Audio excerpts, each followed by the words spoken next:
¿Qué tal, queridos amigos? Un gusto reencontrarnos desde la Facultad de Teología de la Universidad Adventista del Plata. Queremos darles un cordial saludo con los mejores deseos. Y en esta oportunidad tengo la alegría de presentarles a dos compañeros, queridos compañeros, en el Ministerio de la Docencia y Pastoral también, el pastor Carl Boskamp. ¿Qué tal? ¿Cómo estás, Carl? Muy bien, gracias a Dios. Una alegría poder compartir este espacio. Muy bien, un gusto tenerte con nosotros. Y el pastor Cristian Capalvo. ¿Cómo estás, Jorge? Pero muy bien, Cristian. Quiero aclarar que ellos tienen otras actividades aparte de la docencia. Carl está en una parte que está responsable de edición de algunos materiales, ¿no es cierto?, de nuestra facultad. Y en el caso de Cristian es responsable del área misionera, de la Misión Estudiantil del Plata, que tiene una historia muy interesante en nuestra colegio, ahora universidad. La verdad que es una tremenda bendición para los alumnos. Vamos a iniciar con una oración, pidiendo que Dios nos bendiga, nos acompañe en este estudio. Y vamos a pedirle a Carl, ¿puede ser que nos guíes en la oración? Correcto.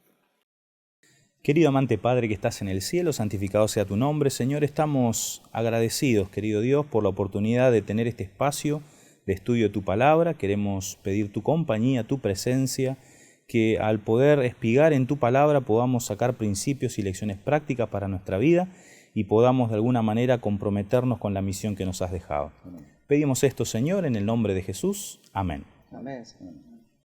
Bueno, estamos en la tercera lección, el llamado de Dios a la misión, y el versículo de esta semana dice: pero recibiréis poder cuando venga sobre ustedes el Espíritu Santo, y me serán testigos en Jerusalén, en toda Judea, en Samaria y hasta lo último de la tierra.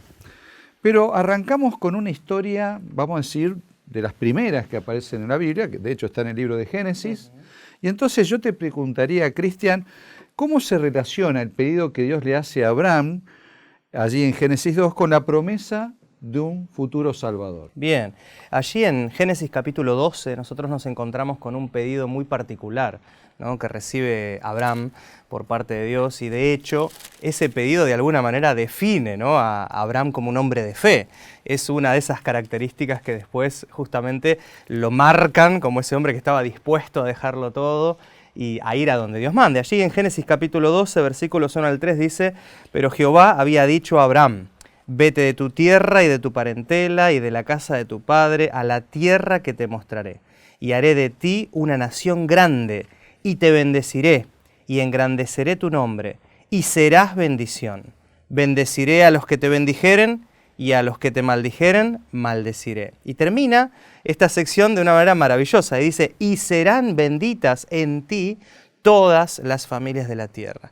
Tiene como una doble parte, ¿no? Bueno, triple podríamos decir. En primer lugar, el pedido propiamente dicho de salir de lo conocido, del lugar donde él era exitoso, donde tenía su familia, sus propiedades, donde se había afianzado, hacia un lugar en cierta forma desconocido, pero con un propósito particular. O sea, Dios le dice: tenés que salir. ¿Pero para qué? Bueno, para que recibas una bendición, para que crees un linaje, para que formes una familia especial.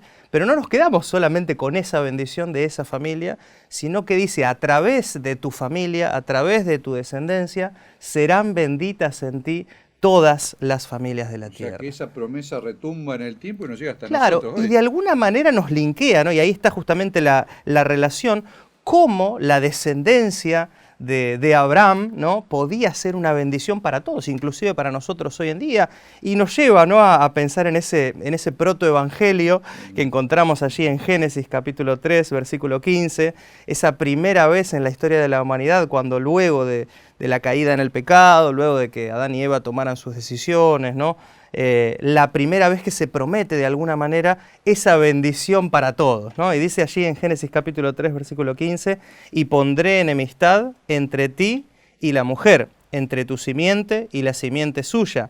Esta te herirá en la cabeza y tú le herirás en el calcañar. Siempre me gusta pensar que Dios está diciendo de alguna manera: es cierto que el pecado hace daño, ¿no? Es cierto que Satanás está atacando y fuerte, es cierto que lastima, ¿no? Las consecuencias del pecado iban a ser evidentes para Adán, para Eva, para su descendencia y luego para todos nosotros, pero sin duda que en el mismo momento, ¿no?, en el que están entrando a lo desconocido del pecado, Dios promete la aniquilación del pecado a través de alguien muy especial, ¿no? Y es en esa simiente, es en esa bendición, es en esa familia donde iba a poder llegar bendición para toda la tierra. O sea, donde ese protoevangelio se iba a cumplir, obviamente, en la persona de un Salvador. Podríamos verlo también en la figura de San Pablo, ¿no? Cuando dice, donde abundó el pecado, sobreabundó la gracia. Donde el pecado empuja, hace fuerza, bueno, la gracia es más fuerte, más poderosa, sin duda, ¿no? Ahora, siguiendo con la historia, Carl, ¿cómo se cumple la misión en la vida de Abraham, particularmente en su paso por Egipto? Bueno, eso es muy interesante, ¿no? Porque ahí en el capítulo 12 tenemos el llamado vinculado a una promesa, vinculado de alguna manera a la promesa edénica del Salvador. Abraham llega a Canaán, llega a Palestina, ¿verdad? Un lugar que estaba siendo habitado por los cananeos. Claro. Y eso ya nos presenta que el campo misionero de Abraham no era fácil, ¿no? No era nada fácil porque, a ver, estaba llegando a un lugar donde la religión verdadera no necesariamente era la más difundida y donde había que lidiar con una serie de costumbres, tradiciones, porque bueno, los cananeos pasaron a la historia por muchas de sus prácticas, ¿no? Aberrantes, algunas de ellas, con respecto al culto que ellos tenían, ¿no? Así que llega a ese lugar, pero el primer desafío que tiene es que hay un gran hambre en la tierra, ¿no? Allí Génesis capítulo 12, versículo 10 nos dice que hubo hambre en el país y ese hambre llegó a ser grande, ¿no? Así que eso le obliga a tener que irse. Noten que Dios lo había llamado para llegar a Canaán, pero una vez que está en Canaán, tiene que salir de esa tierra y llegar a Egipto. Obviamente que Dios tendría algún propósito en ello, por supuesto. Pero ¿qué pasa? Cuando llega a este país, indudablemente, Abraham manifestó cierta desconfianza en la protección divina, ¿no? A pesar de que él ya había recorrido un largo trayecto y me imagino que él vio los cuidados de Dios a lo largo de ese recorrido, vio el accionar de Dios, conocía la promesa, conocía las bendiciones que Dios les había prometido, pero siente miedo de su propia vida y eso le lleva a mentir, ¿no? O sea, el padre de la fe lo encontramos y bueno, eso es algo que la Biblia muestra con total transparencia, ¿no? Claro. Este héroe de la fe no deja de ser humano y no deja también de lidiar con cosas que son muy comunes a nosotros. Así que él llega allí, ¿verdad? Y miente en relación al vínculo que tenía con su esposa. Conocemos que Faraón se ve interesado en Sara y finalmente la hace llevar a su palacio. A cambio de ello le da a Abraham riqueza que obviamente no van a llenar el vacío ni el problema de la mentira que había generado este problema, ¿cierto? Es evidente que Dios cuida a Sara y también Dios tiene misericordia de su misionero al que perdona, es decir, claro, no lo descarta por ese primer error, ¿no? Claro. Pensemos que Abraham está aquí como misionero y como misionero tiene su... Hay una lección valiosísima ahí de segundas oportunidades, totalmente, ¿no? Que es maravilloso para nosotros hoy, porque vemos que los hombres de la Biblia o héroes de la fe tenían también sus luchas, pero Dios les daba otra oportunidad y nos la da a nosotros hoy. Totalmente. Así que es triste saber que Abraham tuvo que salir de allí con una deshonra. Faraón lo expulsó de su país. Tal vez él había llegado a ese país para poner también un altar, ¿verdad? O algo que sea un recordatorio del culto al Dios verdadero. Perdió esa posibilidad, pero con ese error no se agotaron las posibilidades de Abraham, ¿no? Vemos que la historia después avanza y él tuvo otras oportunidades de poder dejar un testimonio verdadero, fidedigno de lo que Dios quería hacer, ¿no? Para la humanidad. Muy bien. Ahora, Cristian, volviendo un poco al tema de la misión en general, pero tomando la vida de Abraham como una referencia, ¿cómo puede ser esto de salir de nuestra zona de confort? ¿O cómo puede ser también de que al aferrarnos a nuestra zona de confort nos sentimos, digamos, cómodos, claro, sea una contra a la hora de cumplir con la misión? Claro, sí, sin duda. Pensemos que quizás claramente Abraham es un ejemplo claro de alguien que salió de su zona de confort, ¿no? Una persona que tenía todo resuelto, ¿no? De alguna manera tenía todo resuelto, tenía todo encaminado para tener una buena y próspera vida, pero Dios lo desafía a salir de su zona de confort y trabaja con él, en él, ¿no? A través de él, justamente para cumplir ese propósito. La lección nos invita también a reflexionar en algo, en un evento muy particular que ayuda a los cristianos a la fuerza, ¿no? De alguna manera a salir de su zona de confort y nos hacen pensar y recordar el momento del martirio de Esteban. Allí en Hechos capítulo 8 se dice primero que Saulo estaba consintiendo en la muerte de Esteban y se dice, en aquel día hubo una gran persecución contra la iglesia que estaba en Jerusalén y todos fueron esparcidos por las tierras de Judea y de Samaria, salvo los apóstoles. Me toca dar evangelización personal, ¿no? Como alguna de mis materias, y yo siempre hablamos ahí con los estudiantes acerca de los métodos de evangelización, diferentes métodos, ¿no? Para predicar. Sin duda que una persecución o un martirio, no sería quizás uno de los métodos que nosotros pondríamos en la lista, pero de alguna manera esta situación excepcional, dura y difícil para la iglesia, hizo a la fuerza, ¿no? Movilizar a los cristianos que de alguna manera se habían concentrado en Jerusalén. No estoy diciendo que estuviera cómoda su situación en Jerusalén, pero habían logrado un cierto equilibrio, ¿no? Estaban allí, su familia, sus negocios, su vida, ¿no? Esta situación excepcional, no solamente el martirio de Esteban, ¿no? Sino también lo que eso conllevó y la persecución que traía aparejada, fue algo muy difícil para los cristianos, pero al mismo tiempo algo que de alguna manera Dios convierte en bendición, como Él suele hacer, ¿no? Como el Señor suele hacer. Algo muy duro, muy difícil que ellos tuvieron que enfrentar, pero que se transformó en bendición. Los esparce, los mueve para diferentes lugares y ellos llevan el mensaje de la esperanza con ellos. Podríamos decir que esa diáspora, ¿no? ese esparcimiento del pueblo de Israel, terminó siendo una bendición desde el punto de vista misionero. Sin duda, y pienso que también podríamos ver, no a tal punto, ¿no? Pero ciertas cuestiones que a veces nos sacan de nuestra zona de confort, ciertas situaciones pueden ser laborales, familiares, de salud, situaciones que a veces nos corren de nuestro eje, nos sacan de nuestra zona de comodidad, pueden ser momentos únicos para predicar, para testificar. El cristiano debiera, ¿no? Tener esa visión para saber reconocer en estas situaciones oportunidades, ¿no? Para mostrar el mensaje de esperanza, donde sea que nos toque estar. Interesante que en todo el territorio sudamericano el mensaje adventista llegó de mano de los inmigrantes, ¿cierto? Sí. Muchos de ellos desplazados por situaciones trágicas de sus lugares de orígenes, y sin embargo ha redundado en bendición para todo este territorio, ¿no? Claro, muy bien. Y está probado desde el punto de vista misionológico que aquellos que se trasladan son más susceptibles, más receptivos a recibir el Evangelio. Exacto. Así que también es una oportunidad para Dios.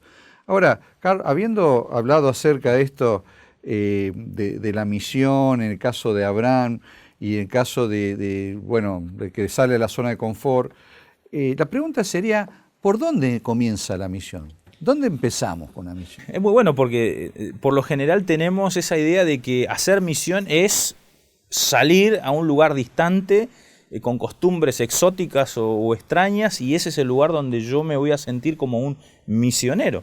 Pocos piensan en su campo misionero como aquel lugar más cercano, más próximo a donde reside la persona, ¿cierto? Cuando nosotros vamos a las palabras que, hemos leído allí al inicio de este repaso, que es el texto de memoria esta semana, Hechos capítulo 1, versículo 8, y me seréis testigos en Jerusalén, en Judea, en Samaria y hasta lo último de la tierra. Qué interesante que el círculo de influencia comienza desde lo más cercano y se va expandiendo poco a poco. Pero ¿dónde comienza la misión? En el círculo más cercano, ¿cierto? Así que nuestra obra comienza por la comunidad más cercana. Podríamos hablar de familia, podríamos hablar de barrio, vecindario, de localidad, de provincia, ¿verdad? Tenemos que ir ampliándonos, pero desde donde estamos nosotros, ese es el campo misionero. O sea que nunca puedo decir, yo estoy en un lugar donde no puedo hacer nada de misión. Así estoy liberado. No, acá ya no sé. No, por supuesto que no. Tenemos que pensar en ese lugar como el lugar, ¿no? A mí me gusta pensar en la historia del endemoniado, ¿verdad? Allí donde encuentra su vida, allí un modelo que es el de Jesús, es liberado, ¿cierto? Él quiere seguir, quiere convertirse en un discípulo. Quiere seguir, ¿verdad? Allí leo tal vez en Lucas, versículo 38 del capítulo 8, el hombre de quien habían salido los demonios le rogó que le permitiera ir con él, pero Jesús se lo despidió diciendo no, ¿verdad? Él entendía que tenía que seguir a Jesús, que ir con él iba a poder poner en práctica tal vez el contar su testimonio y demás, pero el Señor le dice, no, vuelve a tu casa y cuenta las grandes cosas que Dios ha hecho contigo. Y él se fue y publicó por toda la ciudad las grandes cosas que Jesús había hecho por él. Tanto así que cuando Jesús volvió, dice el versículo 40, la gente lo recibió con gozo porque todos lo esperaban. Note que en esta primera llegada de Jesús a este territorio lo terminaron echando. O sea, que más que los endemoniados que pudo sanar, no hubo mayores conversos en ese lugar. Sí. Evangelísticamente hablando, digamos, no hubo grandes No hubo grandes resultados. No lo hubieran premiado hoy en día. Sin embargo, las multitudes llegaron por el testimonio de aquel que era del lugar, que a través de su vida transformada pudo ser un testimonio indiscutible del poder de Dios, ¿no? Hay un dicho que dice que volver es una forma de empezar. Y es el caso del Gadareno, ¿no? Totalmente. O sea, él tiene que volver con su gente, que lo conoce, que conoce la historia de él. Sí. O sea, él se levanta donde empezó a caerse. Exacto. ¿No? Y a veces hay que verbalizar el testimonio, pero a veces ver a una persona ya es un testimonio en sí mismo. Exacto. Personas que estuvieron al borde de la muerte, que estuvieron desahuciadas, o en este caso un hombre endemoniado, ya totalmente perdido, poseído por Satanás. Resulta ahora aquí vemos una persona transformada. Nadie podía predicar ese mensaje mejor que el Gadareno. Claro. O sea, nadie podía hablar mejor del maestro. Pero a las personas él, ¿no? que lo habían conocido. Exacto. Ese era su lugar. Ese era su lugar. Ahora, noten que en Hechos dice que me seréis testigos, ¿no? En este lugar. O sea, mucho de la predicación es por la testificación y muchas veces por el testimonio de nuestra propia vida, ¿no? Claro. Así que uno podría pensar en algún consejo práctico. Viste que la lección nos desafía un poquito a poder pensar en un desafío cada semana de cómo poder nosotros vivir este llamado a la misión. Pensando en nuestra audiencia y bueno, a ver, ¿qué nos proponemos? ¿Qué meta nos ponemos? Bueno, primero lo que podríamos hacer es pensar en algún tipo de necesidad dentro de nuestra comunidad o en algún grupo particular dentro de nuestra sociedad o comunidad que pueda tener una necesidad específica. Orar, ¿verdad?, por ese grupo particular y tratar de desarrollar ideas, ver cómo nosotros podríamos prestar, ¿verdad?, un servicio, prestar una actividad que pueda ayudarnos a presentar el Evangelio en ese grupo, ¿no? Tenemos que conocer nuestra comunidad. ¿Dónde comienza el campo misionero? En nuestra comunidad. Bueno, tenemos que ver a ver qué necesidades tenemos y de pronto, por medio de la satisfacción de esas necesidades, encontrar un puente de conexión con la gente, ¿no? Pues sí, pedirle al Señor, muéstrame. A ver, yo arranco este día. ¿Cuál es el lugar? ¿Quién es la persona? Si yo puedo ser un instrumento, úsame, Señor, ¿no es cierto? Y Dios nos va a ir llevando, ¿no? El Espíritu nos va a ir guiando a donde tenemos que ir. Bueno, creo que es un consejo realmente práctico y muy motivador desde el punto de vista espiritual, esto de saber de que estamos a las órdenes de Dios y que Él, llegado el momento, nos usará, digamos, aunque somos limitados, aunque tenemos debilidades como Abraham, como estudiamos de Abraham, aún así podemos ser instrumentos para la honra y la gloria de Dios. Amén. Bueno, muchas gracias, Cristian, un placer, por habernos acompañado, Car, una alegría. Haber estado con nosotros. Y a nuestra audiencia queremos decirles que les deseamos lo mejor, gracias por habernos acompañado, les recordamos que estamos todas las semanas por el mismo sitio, así que los animamos a que nos sigan acompañando, y en este caso para estudiar la próxima lección que se titula Compartir la misión de Dios.